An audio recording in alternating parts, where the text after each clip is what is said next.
I think that one is it's very clear that on the internet there's a wealth of information. You could get a college degree worth of information, or much more than that on it. And I think education is being truly democratized with the internet and with even AI, where like for example Stanford is training an AI bot to teach one of its CS classes.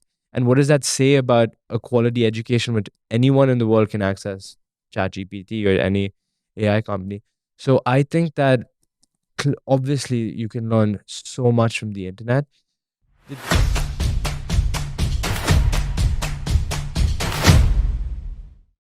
Welcome to Will Talks podcast. Today we have Savr Kumar. Savr Kumar is this amazing person I know who's been working on a problem that a lot of us may be grappling with. He's graduated from the UC Berkeley. He's studied philosophy and economics, and today we're going to be discussing so many things about entrepreneurship and about this problem that most of us seem to have. Welcome to Will Talk Show. I'm really happy to have you here. How are you feeling today?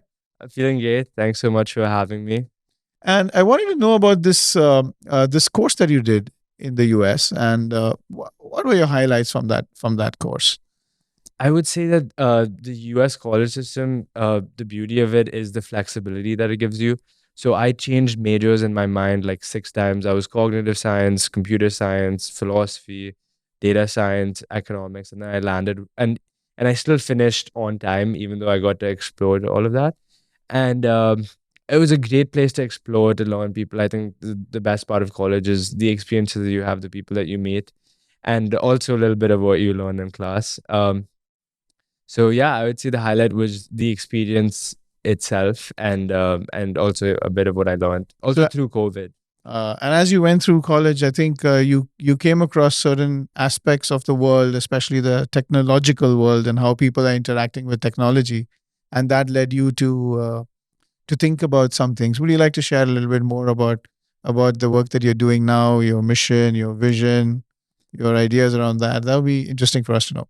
Sure, yeah. So, yeah, being in the US definitely did expose me to those ideas and how anyone can really um, especially when you have the right people around you, you can really start something. And especially at my age, I thought, okay, what risk do I have? I don't have kids to support. This is the age when you take risks and you bet big on yourself and what you believe the world should look like or what you want to contribute to. And for me, that was one of those problems which I've seen plague everyone in my generation and older as well, is the problem of overusing and addiction to our phones, um, which I'll get into more. But and so I started working on my company Breakfree, which is an app that helps people take control of their phone usage and take back control of their attention and time. And how the app itself works is it works through group and solo challenges, app blocking, and paid rewards, which essentially make the process of getting off social media socially accountable, immediately gratifying, and the whole process fun, because right now it's a very isolating process and people don't fully understand the need to do it. And it also it's very difficult to do, and I think that's the need that we're trying to serve. So this is very interesting because is phone addiction a thing? Do people really understand that? And is it is because I remember while I was growing up, game addiction was a thing. Mm, mm, I remember parents say we don't want to buy a computer for my yeah. child because my child will play games. Mm, It got associated with games. right. It did not get associated with learning. Mm, And COVID exposed this whole idea of online learning, hybrid learning, remote learning, yeah. and sometimes even fully online learning. Still, I feel in India, Mm, a lot of parents feel that the internet is a place for entertainment and not a place for learning, and learning does not happen online. right. Just shed more light from your economics background or your philosophical background, or generally what you've seen in these areas. Sure. I actually, tying all those things in, I read a really beautiful quote by Aristotle, and he said it's something along the lines of it's such a great shame to not be able to use our good things. So I think he was talking about our own faculties, but I think that extends to technology itself. Right now, we're in a very nascent stage of technology where it's not serving our needs as best as it should be. Why did we create technology? So that it saves us time, it benefits us, and it definitely has those. I mean, I can't even imagine what my life would look like without technology, right? The downside is when you're spending 6 hours, 7 hours on TikTok, Instagram scrolling, because what had happened in this initial state of technology is all these companies, have teams of people whose entire job is to use human psychology against us, to persuade you, to endlessly scroll, to search for that next dopamine hit. It's even compared to a slot machine. Every time there's a notification on your phone, it's called intermittent variable reward. Where basically, just like a slot machine, you never know what the result is going to be. And so every time my phone buzzes, I'm like, who texted me, or who liked my Instagram post, who commented on my post, who sent me a Snapchat. And so these are the many ways in which our own human psychology is being used against us, so that all of our attention and time is spent predominantly scrolling on these platforms, so that advertisers can have better targeted ads and pay these companies off. Which this is no secret. Like, many of the engineers and psychologists working at Facebook, Instagram have come out and publicly said this in movies such as The Social Dilemma. So I think, so to summarize my point, I think that right now the needs of technology are, we're serving the bank accounts of these people in Silicon Valley. But slowly, as in the last 10 years, there's more studies being done. There was finally a 10-year study by BYU which showed an elevated suicide risk for young teenage girls from spending excess time on social media. The average human will spend 5 years and 4 months on their devices. The average person uses their devices for around 6 hours a day. 60% of US college students self admittedly have a cell phone addiction. So it's interesting because people are more and more aware of it. And I think that disillusionment sped up with COVID when people really got sick of looking at their phones. So we should reach a future where we can use all the benefits of technology, the learning, the good aspects of it, without the addictive nature, which I think people are pushing back against, and they want to do something about it now. I mean, something that you spoke about in the past minute or so almost clarified few things that my father told me almost 30 years ago. Oh, wow. When I was growing up, I was growing up during the cable TV revolution. Right. We initially had two channels, DD1 and DD2, Mm, and then came six channels. We got six more channels: Star Plus and MTV, and Star Sports and something else. Just like six channels. right. And so suddenly we had 600% more choice. Mm, And I remember even as a child in eighth standard and ninth standard, the minute there would be an advertisement that came up on TV, I would switch to another channel. mm, And my father, I mean, he's I think he's a philosopher. He told me never change the channel when an ad comes. mm. And I asked him one day why, and he said that will affect your attention, your ability to pay attention. Oh, At that time, wow. I'm talking in 95, in Wow. 1995, when I had six channels. Even at a time like that, when there was high quality ads coming on TV, between a program that I was watching, he would ask me not to change the channel.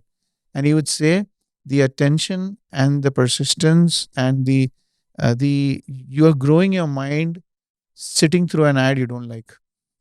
Wow. No, I completely agree. I mean, I've never heard that, but I completely agree. Because that is one of the biggest problems, right? Our attention span is a few seconds. It's that constant ephemeral content which just leaves you vacant and empty as you're compulsively scrolling through your phone. It's because our attention spans are getting shorter and shorter. I mean, we've all felt it, like that, the point at which it becomes difficult to sit through a movie. which should be the most pleasureful activity. Or even 10, 15 years ago, the sinful thing that students would do is watch a Simpsons episode. But now you couldn't even sit through a Simpsons episode. You just watch the reels of it, or like people like watch the summaries of YouTube clips. And it's sad because our attention span is getting shorter and shorter. And this affects, and people are like, okay, so what?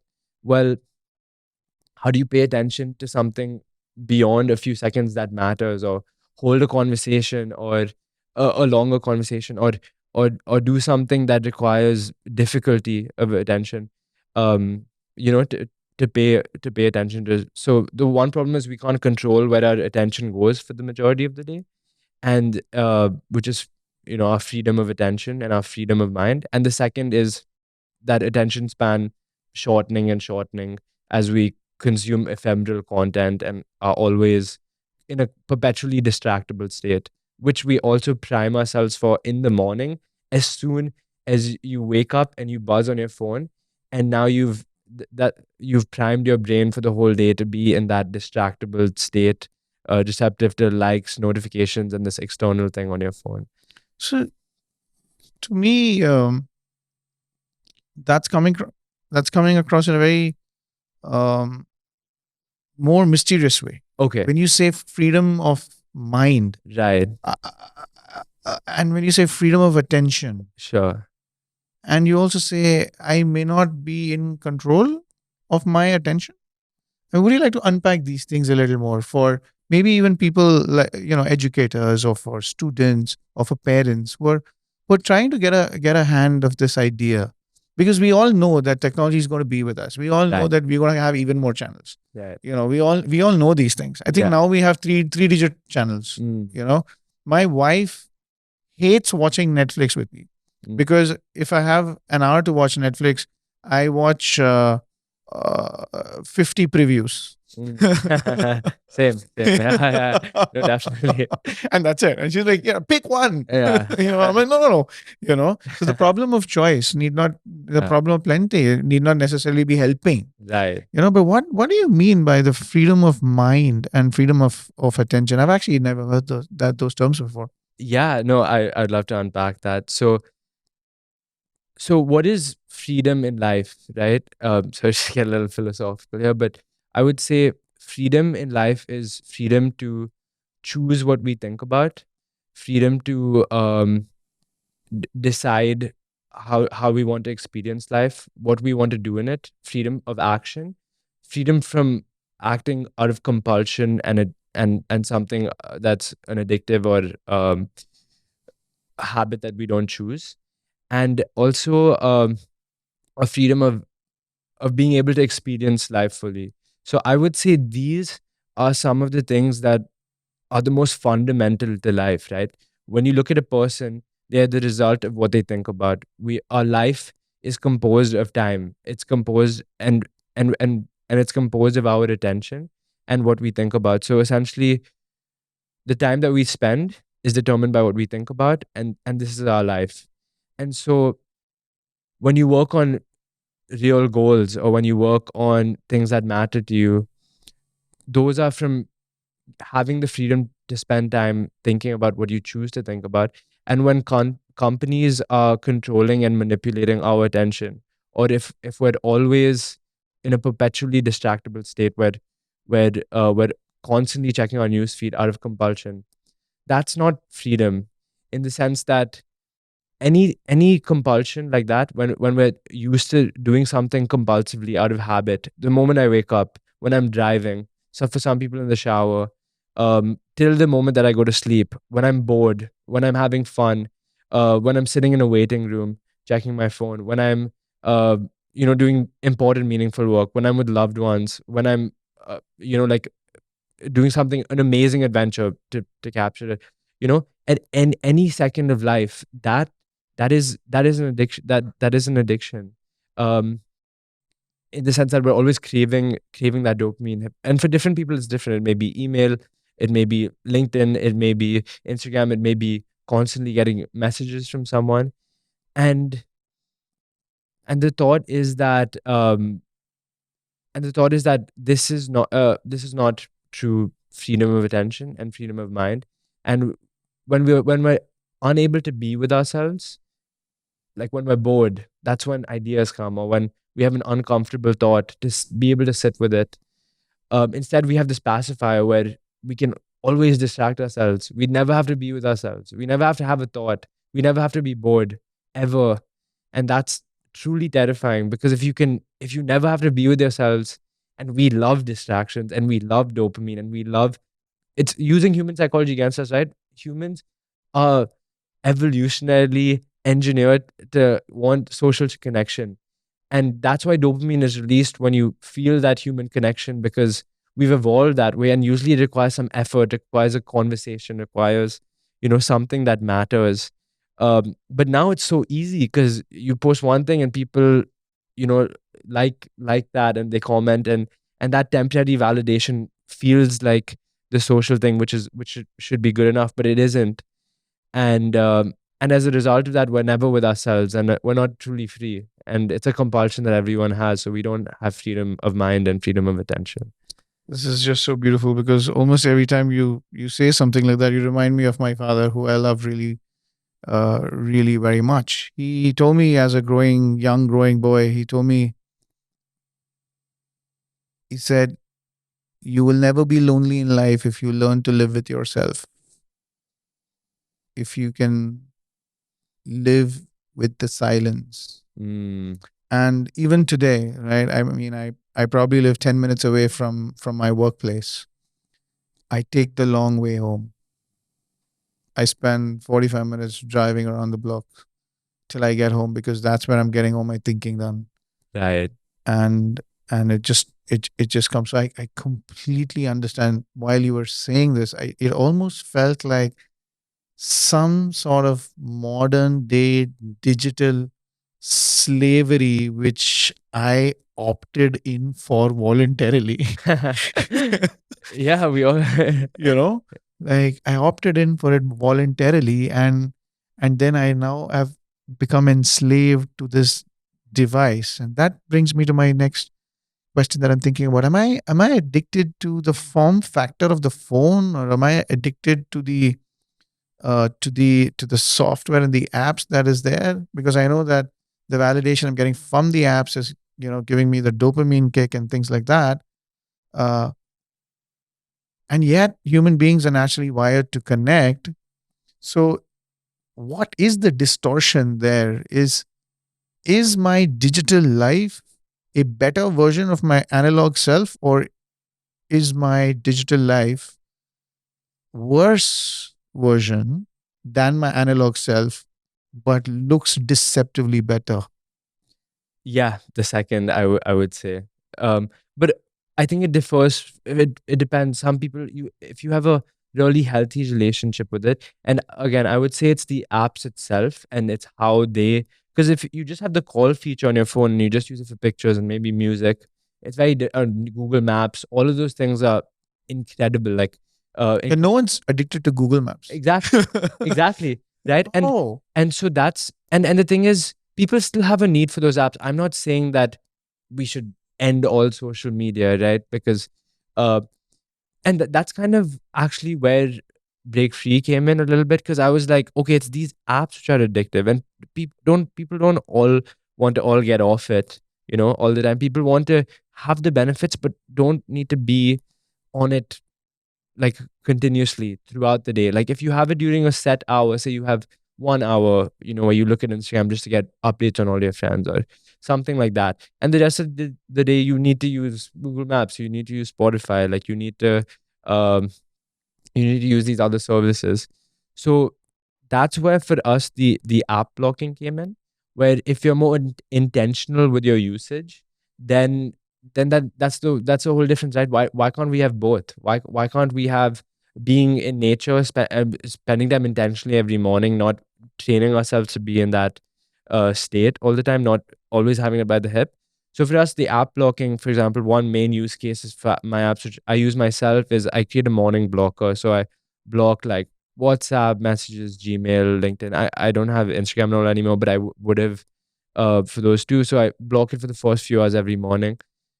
And then that way I feel a lot more in control of my day, or like I can think about what actually matters without, and then the rest of the day I can use WhatsApp, or I can block it in the evening too.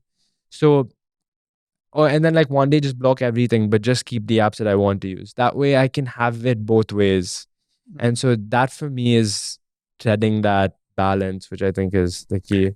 This reminds me of my friend Siddharth Singh from Delhi, who runs a robotics company. And there was a time in his life when he was in between jobs and he did not know what to do, and he just had all the time in the world. I was sitting there one day and someone called him, on the phone, and it was kind of an invitation. And Siddharth looks, basically just says, "Sorry, I don't have time," and he puts the phone down. And I stopped him. I'm like, "Dude, you have all the time in the world." And he said, "Really, इसके लिए ना मुझे time." And that was a big lesson. It was a lesson for me to know that all of us have the same amount of time, but who we decide to give that time to, where we decide to employ that time, has to be our own personal choice. And that should be within our locus of control. And we shouldn't also kind of trick ourselves, right? To make us believe that this was actually my choice. Very true. And everything you're saying today just is a reflection of how important it is for us to be in control. So there's so much of popular classic class, these very cliche statements about go with the flow, you know, um, and other statements um,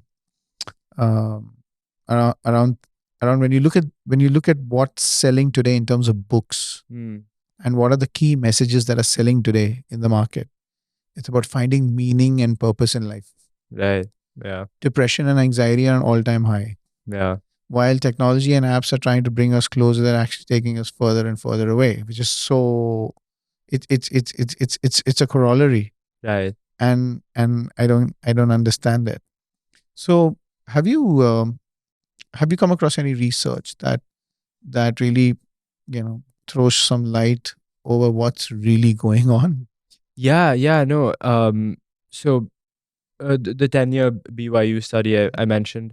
And so essentially it studied it was the first 10-year study because it's only been around 2011, 2013. But that is around when the age that Instagram became available to people in their middle school years. And so we're seeing the effects of it now. So the first 10-year study showed this highly elevated, almost tripled suicide risk for like young teenage girls, and then older teenage girls also increased, but not as profound. So that's one.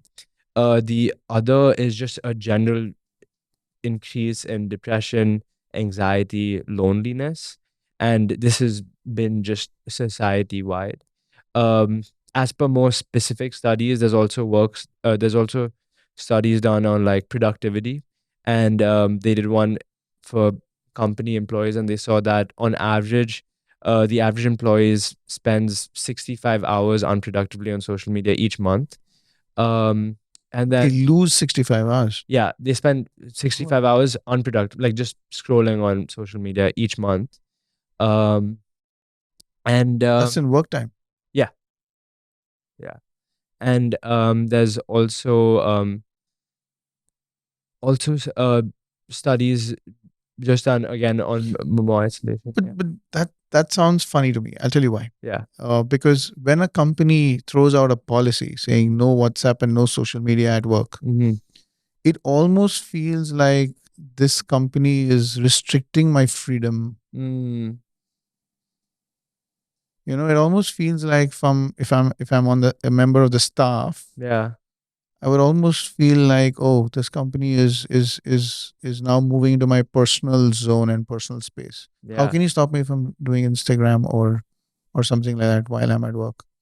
I would really want my cardiologist who's going to do a surgery on me to keep his phone outside. Yeah. Yeah. But certainly no. What do you think about that? How are people taking it? Are they looking at that as an invasion or restriction? I could definitely see how it's seen that way, because when you tell everyone feels that they know what's best for themselves, right? And especially in a workplace where you should be given freedom to, spend time how you would like outside, and it becomes a bit um overly restrictive when you say you cannot do this and you can do this. And I feel like parents do this with really young kids where they have screen time controls, right? They block all the apps, and the kids eventually find ways around it for sure. And what happens is, after that age, when a kid becomes a teenager, and let alone when they join the workforce, we want our own autonomy. And that's why these external controls of saying you can't do this or cutting it off doesn't ever work, because then it's just like, but I'm not convinced that your reason is good enough, and I should have the freedom to decide. And that's where I feel like an app like ours would come in, where you have to believe that you want to do this for yourself. Because if someone forces you, you will find a way around it, and you'll probably be pissed off. But if you understand why you shouldn't do it, and you decide to make that change in your life, then you use like a blocker such as ourselves. You do friend challenge to keep yourself accountable. You reward yourself on a daily basis, and you remind yourself of why you're doing it. And I think that works.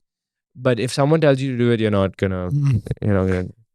I'll tell you why I spoke about this, Yeah. because there was a particular school principal, Mm-hmm. come part of the management of a school near where I operate out of, Mm. and he's around 10 years older than I am. And about 6 years ago, once when I walked into his school, he bought these three huge lockers. Mm. I was like, "What are these lockers for?"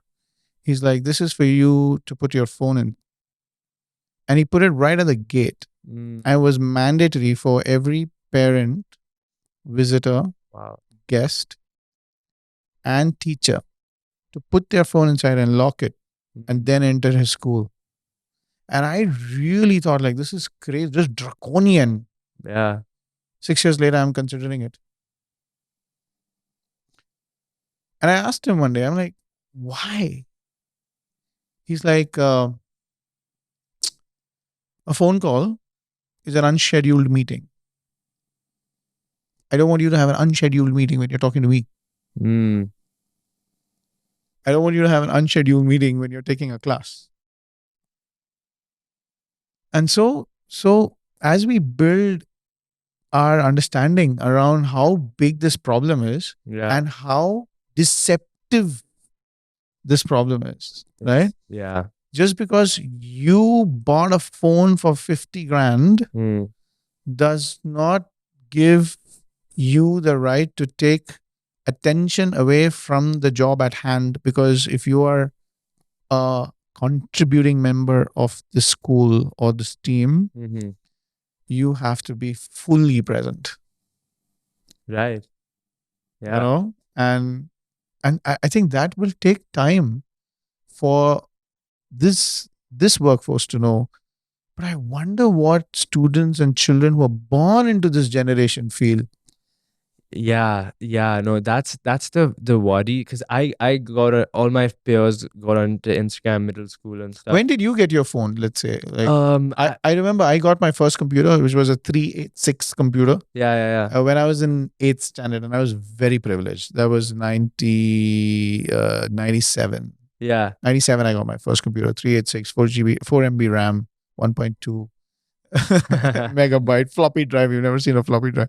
Nice. Oh, And that's floppy is not even an adjective. Yeah. When did you get your computer? I think I got my iPod in the 6th grade. In I- the 6th grade. Yeah. And so an iPod gives you access to Instagram, and then it was Kick. An iPod. Yeah, you can get on Instagram from an iPod, Oh. because you can connect it to Wi-Fi. Oh. So I would use the iPod to, like, Did you have a black and white TV ever? no, I don't think so. I doubt it. And ever since you've seen TV, you've had more than 6 channels? Oh yeah, 100%.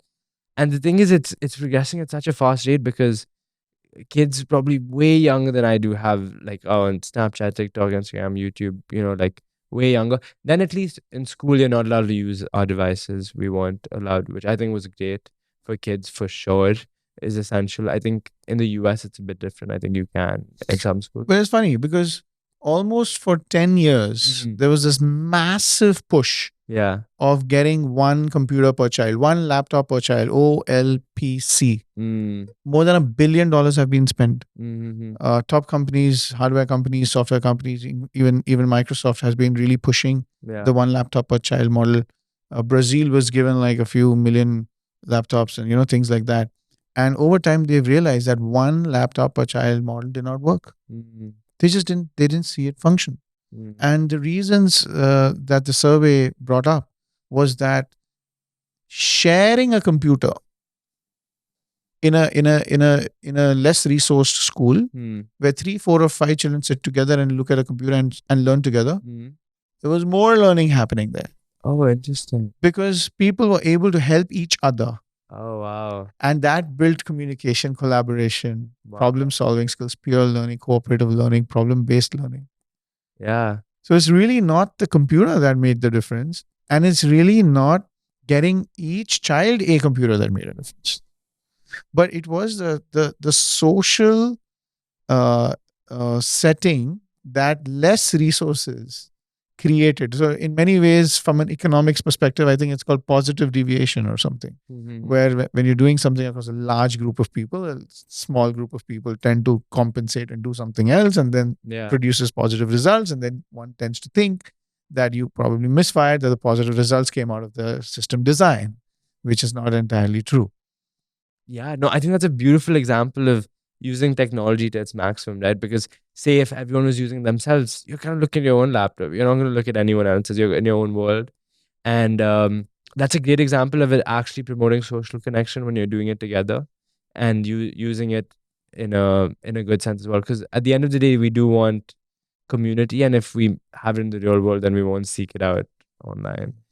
Uh, So part of the thing that you were talking about was what makes something useful or not useful, mm-hmm. or harmful or useful, or positive or negative is the intention. Right.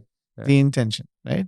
So, what would you say to parents who are currently keeping every possible good educational material that's available online away from children, Mm-hmm. or keeping it in abeyance because they think that everything that comes inside the device is not good for their kids?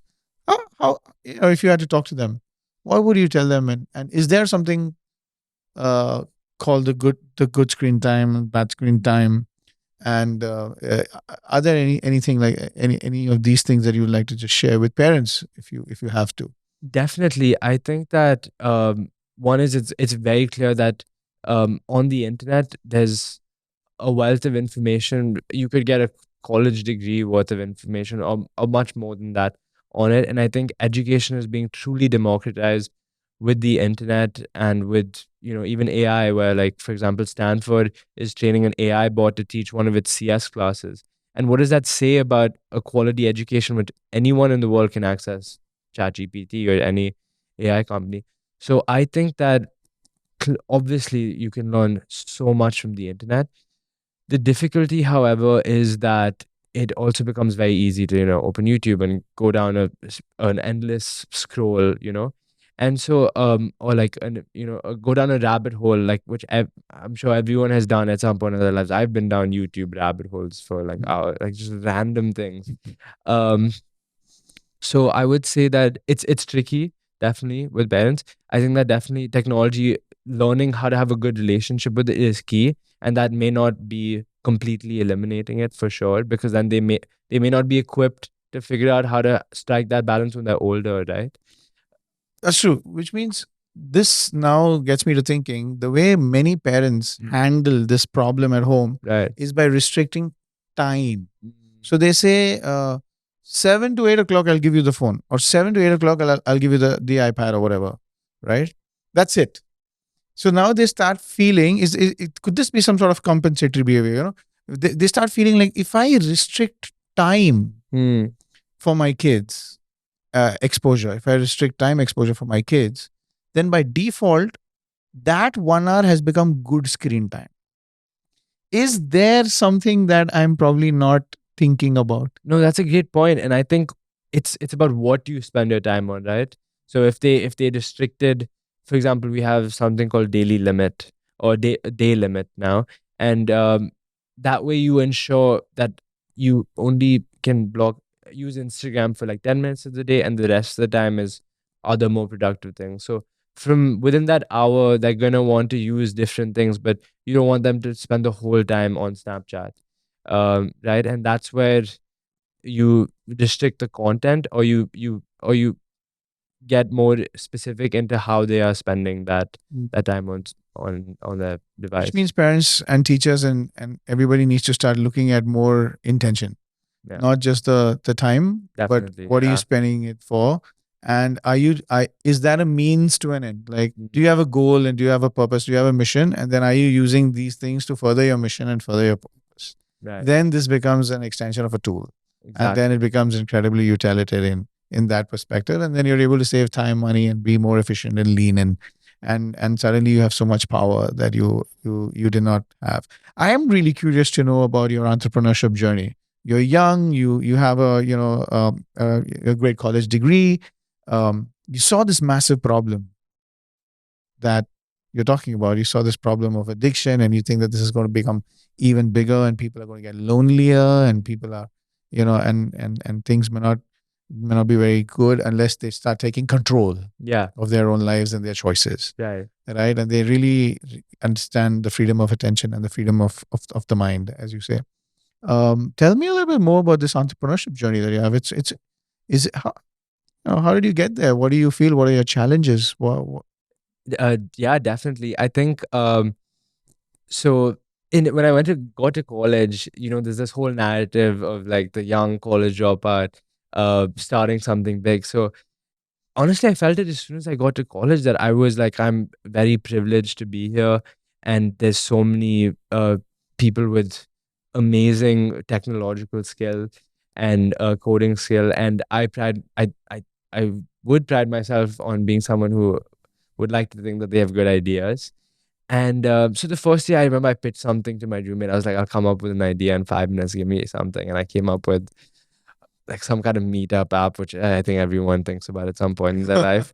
And then if 2 years later, I was talking to a different friend, and he was telling me about all these crazy Mr. Robot level, which are like hacking things he had done, and I was like, what the hell? Like this is insane. And this is the time to make use of some. I was like, I have to make use of this opportunity, and again, it was from a place of complete, you know, privilege. And I was like, I want to make use of that. I'm surrounded by these people who are incredible at coding. My sister's an incredible designer. Let me think of what problem needs to be solved and whether I could contribute anything to it. So I started thinking, I started reading up a little bit. And so immediately I noticed all these gamification with fitness apps. And and I realized there were tons, and they were very successful, and they were really motivating people. And I was like, oh, this is interesting. At the same time, I was like, overusing our phones and social media to me, like there's almost reaching a similar consensus to like fitness is good for you. Similarly, overusing your phone or being addicted to you is bad for you. It's like obviously maybe not at that level, but it's getting there in the sense that there's more and more awareness. But there's a lack of good solutions in this space. There was forests, which like plants a virtual tree for you, and then plants a real tree if you plant a certain number of virtual trees. I never did anything for me. And I was like, that can't be the best there is. Like, is that the best thing? That this is a huge problem is no one solving for this. And we know it's a problem too. Like everyone, like it's the social dilemma, huge Netflix film, which a lot of people wrote about. So I was like, there's something here. And that's when I came up with the initial idea. And then modified it throughout. And then because I was in Berkeley, I was like, okay, let me I can tell you more of the specifics of the journey as well. I can get into that, but yeah, it started from there. That's just brilliant to know that you wanted to get into solving a problem, right? And everyone talks about find a big problem, solve it. Yeah, Um, what I've noticed is problems are really big, but solutions don't have to be big, right? yeah, Solutions are fairly simple, and it can be explained to somebody, in an elevator ride up a 20-story building or something like that. So to cycle back to your point about intention, yeah, there's a little bit of an antithesis here, right? In terms of you built an app which resides on your phone to keep you away from your phone. Mm. All right. And the first time I heard that, I thought this is just so counterintuitive, and this is not going to work. It's like saying, more of a bad thing to stop the bad thing. But the way that you spoke about in terms of intention and utility makes me understand very clearly Mm. that this app on your phone is to make you more productive, is Right. to give you time back that you will lose. If this app stops somebody from spending 64 hours of paid work time, then you're giving back time. It's almost like saying, a lot of us here say, I don't have time. I don't have time. I don't have time. Right? A lot of us say, I don't have time.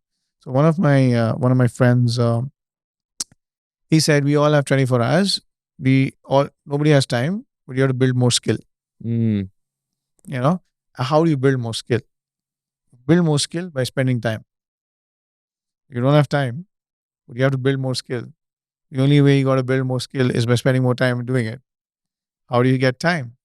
So I think, as you said, we have to, this apps like yours and solutions like yours help us to regain our time.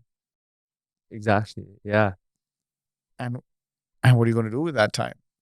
Is going to make such a big difference to this thing. What do you want to talk to principals in schools today who are muddled with hundreds of apps and hundreds of edtech solutions, and they're wondering about screen time, and they're wondering about how they bring it into the schools.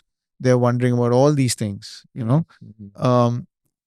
What would you like to tell them to consider? What do you want to ask them to think about when they are even choosing? Because maybe there's no framework available for them also to choose a solution. You Yeah. know, Yeah. No. I'm aware of the CSF Tulna.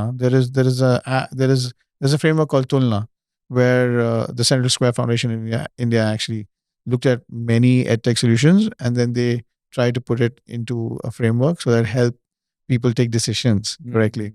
But assuming somebody hasn't read that, what would you say, just from your experience? I would say, just from a larger perspective, that my opinion of school is that it doesn't, it's completely focused on, it's a kind of gamified learning, is the way I see it. Because I realize my app is gamifying getting off your phone, in the sense that we give you rewards, we give you paid rewards, or we give you, like, you level up, or you win these coins, and it's ways to make it immediately satisfying. But at the deepest root, we're trying to get you to do it for your intrinsic motivation. And with school, I found that it's a form of gamified learning, in the sense that it's always quantified, like, hey, I get a score, I got 95. And the idea is that this external validation will promote the learning, and it will be a way to measure humans, to push them to different streams beyond that. So I think, in my experience of school, and it really just becomes about that, right? It really just becomes about the score. Luckily I went to a great school where they try to distill the importance of learning itself. But I would say the thing that's kind of left out is how how your overall development is as a person. And uh and that has to do with how good your mental health is, how well you take care of yourself, how you deal with your emotions, how you use your phone, how you use your screen time. Those are things that happen in school, and those are things that happen outside of the school as well. Um so so for me, for example, when one of my teachers showed me the Headspace app and she made us do a meditation, I thought that was incredible. I thought I would highly recommend, like, all those. We were setting up actually to do a Breakfree workshop at a school, but then they canceled it because they had needed more time to complete the portions, for ICSE. Always happened in my school too. And it's just like we're losing the larger sight of all this, I feel. There should be more time spent on building those skills. How should you use your phone? How should you maybe use positive reinforcement, which was the incentive behind our app? Like, how do you positively enforce these kids to behave the? How do you encourage them to do the right pro-social behavior at home and in school without forcing it on them, but also like life habits. If I had a school, I would maybe do a meditation session, or I would say here a Breakfree challenge, or I would. These are just small examples that come to mind. But I just think holistic development outside of the school and beyond just the marks should matter. So really, it doesn't look like devices and technology is an absolute essential to drive up learning.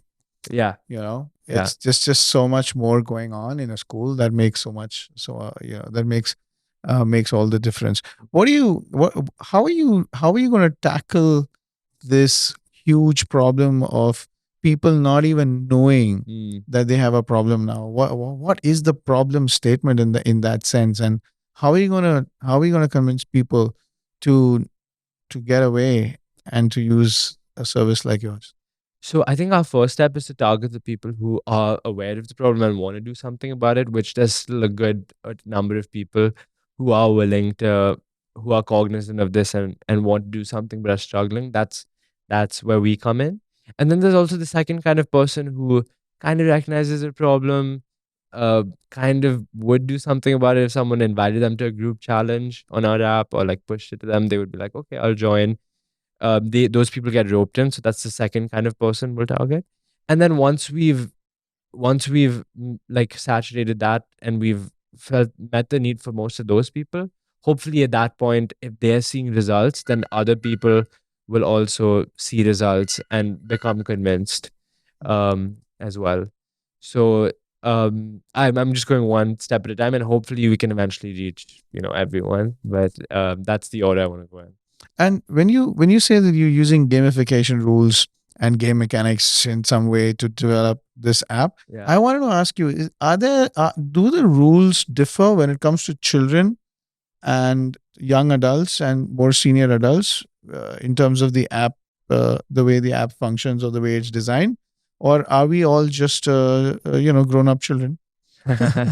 Honestly, yeah, the product as it evolves and as we're seeing who needs it the most. If we were focusing purely on high school kids, I think I would, or younger kids, I think it would be built a bit differently. But right now, we're just trying to target one at a time. So like, who are the people who are the most wanting to use it? And I've noticed it's people who are slightly older, so like than high school kids, because that's when they start reevaluating and their decisions.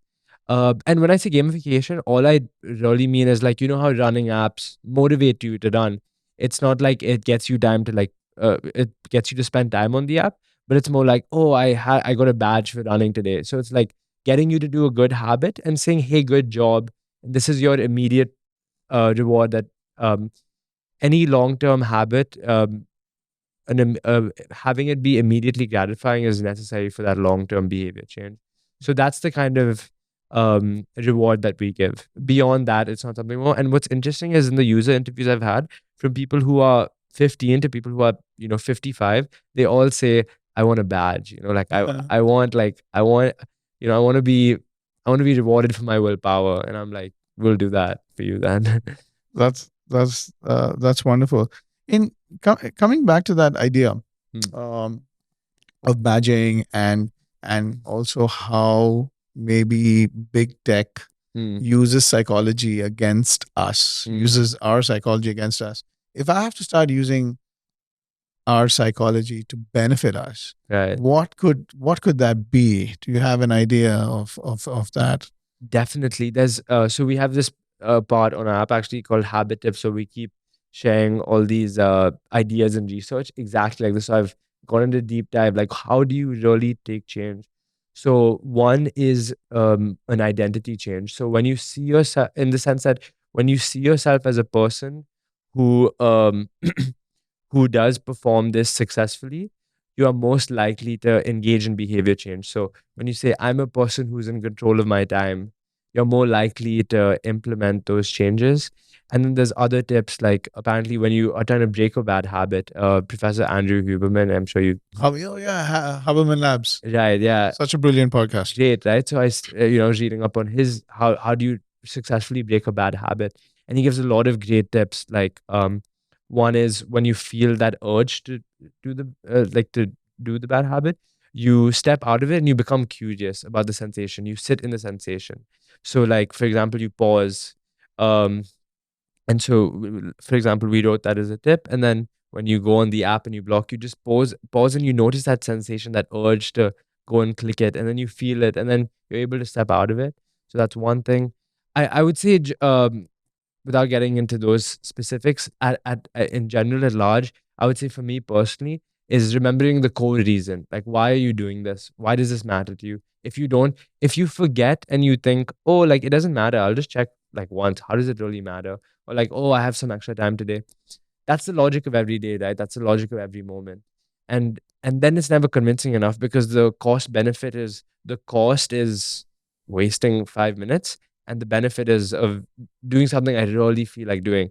But if you measure the true cost, which is like, say, this whole narrative about freedom of mind and freedom of attention and what do I want out of my life, then the cost is way higher than the benefit, and then you have a reason to do it. We need to be convinced.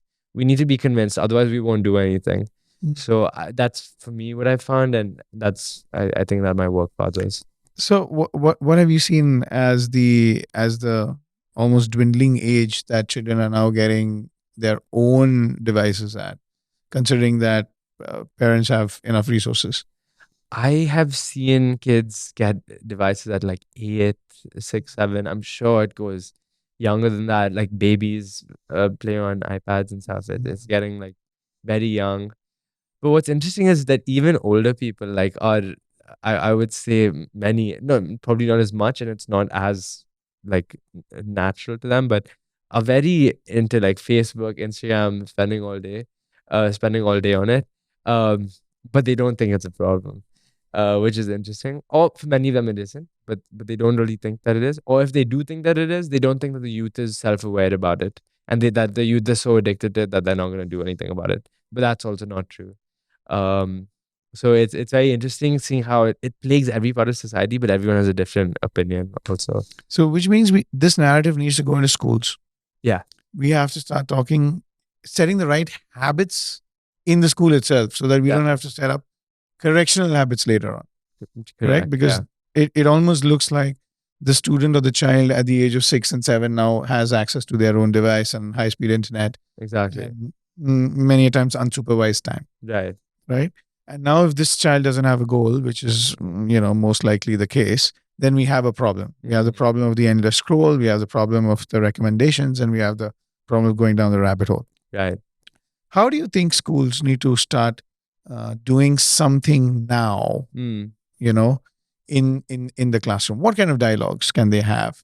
What age maybe they should start having these dialogues, and what impact or what change in behaviors can we start seeing in children inside schools? Yeah, I that's a great question. I think that people should they should start having this conversation as soon as possible about this reasoning. I don't know if you know, but most kids can't have their lunch now without an iPad. Yeah, no, yeah, it's hard to eat a meal with that. Every restaurant you go, there's a personal TV and there's a child there, and that's the only time the husband and wife get to talk. No, It's almost like a digital nanny now. yeah, exactly. It's a digital pacifier. I read that somewhere. And oh, in the social dilemma they said that actually, and it's so true. It's a pacifier for all of us though. That's the thing. They give it to kids when the kid starts crying, but you feel sad, you feel bored. We do the same thing. It's a pacifier. It's kind of a digital pacifier. So I think having this literature, this conversation for kids as soon as possible is essential, and then giving them tools to do something about it. Now the schools can do it in-house, or they can get like approach a company like us who is willing to have these workshops for companies and kids, because we want to educate people and show them, okay, what do I do about it then? And then you have methods in place. Like for some people, maybe it's just putting it on airplane mode and throwing it away. For some people, they like to have the thing like they like group accountability, they like rewards, they like blocking, any one of those aspects. So then we give them that. Or for some people, it's just like literally just keeping the phone out of the bedroom. But educating them on what the options are and why they should do it is essential, because otherwise if they don't think that they should do it, they're not going to do it. And then even if they think they should do it, but they don't know how to do it. So Mm. And as a single user myself, like when I say single user, I mean like an individual user myself sure. who's not a psychologist and Right. certainly not a not a neurologist or a neuroscientist. Mm. Um, I am vastly outnumbered by the teams of behavioralists Mm.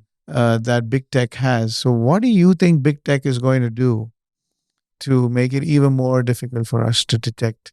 Do you see the evolution of different types of app design? Yeah. Or do you feel that ethically and morally, big tech is also thinking of making their own apps less addictive? I think that it is going that way a little bit. I don't know if completely. It's a bit mixed. So Apple, Because there's a business interest right, there, right. I don't know, but is there something that has come across? No, yeah, like, because I think in the long term, they're going if everyone demands privacy, they had to give some privacy. Like people like WhatsApp because it's To give some yeah, privacy. you have to give like something, or like everyone cared a bit about screen time. So Apple gave like one is they said ask app not to track. I think that was maybe it wasn't inevitable, but it was a great step in the right direction. So that was for privacy. And then they also gave like some screen time limits, which they've done recent studies apparently, and that actually increases the amount of screen time that people use. Because if you give yourself, for example, 1 hour a day, firstly, you're likely to just ignore it. And secondly, if you don't use up your budget of the day, you'll likely think, oh, I have more time to do, so I'll use the next 20 minutes as well. So people like just use it more. But the point is that they are implementing features like grayscale and all these things. So they're going in that direction. At the same time, Meta is like, I mean, it's so weird calling it Meta, but Meta is going towards like the metaverse and make it hyper realistic. And you put those goggles on and you're like, it's like you're sitting across the person. So people could go fully into their virtual worlds and never see the sun again. Um, so it's like different things are happening. And ultimately, like, if say the whole world knew this is bad for me and I don't want to do this, then they have the power to overcome that if that education was there. But because for the last 10 years, in that initial stage when we don't know what's happening, we're like, oh, this is cool. I get to see what my friends are doing. And I'm just like looking at it. I don't know what's bad for me. Everyone's doing it. Now, if everyone knows it's bad for you, if everyone says, I want privacy, everyone says, I want to get off my phone, then I would like to hope optimistically that that will be, that will be seen through. There's one keyword that came in your conversation about grayscale. Yeah. I wanted to throw out an anecdote. I have a friend in Kerala who runs a very successful chain of schools in Kerala, Yeah. and one day he just asked me that how's your do your kids use the phone, and I'm like, yeah, this I have so much problem Yeah. that my kids are always on the phone. Mm. He's like, I just have a simple solution. I just put it on reading mode, and suddenly everything is black and white. Ah. And the minute the phone becomes black and white, his kids just throw the phone out. And that was such insight for me because that immediately told me that there's something about color, Mm. there's something about the movement, there's something about that it looks shiny and bright and attractive, and that was keeping his very young child, about 3-year-old Mm. child, hooked on Mm. to the whatever the child was using. So really understanding all the modalities, the Right. audio, the color, the visuals, the animation, the way it moves up. I mean, UI and UX is so much like that, right? It's like, Exactly. how can we make things so fluid and so beautiful that people just stay for the aesthetics and stay for the experience? Right. So in many ways, I think many of the solutions may not be expensive, or many of the solutions need not be making massive change Right. to your existing setup. It might just mean put your phone in reading mode. Yeah. Exactly. Is that. And it's something different for everyone, for sure. Yeah. I'm happy to see that big tech is also thinking about trying to make things more useful, Mm.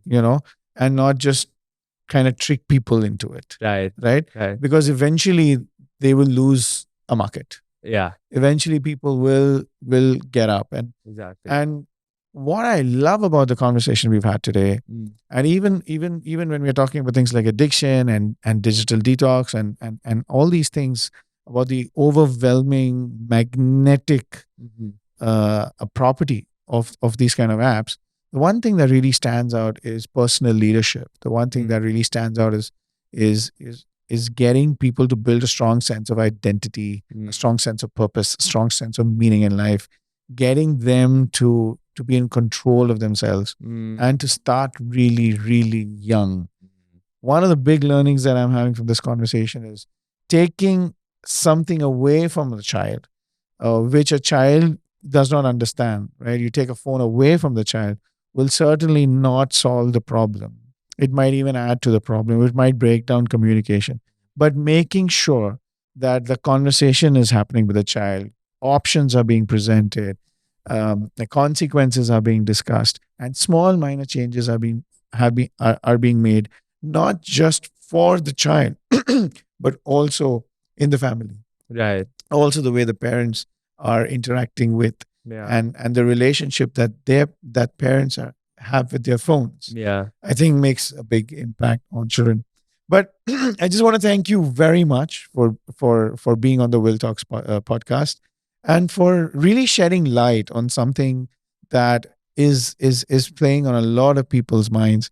We wish you a lot of luck as you take your work further to schools and colleges.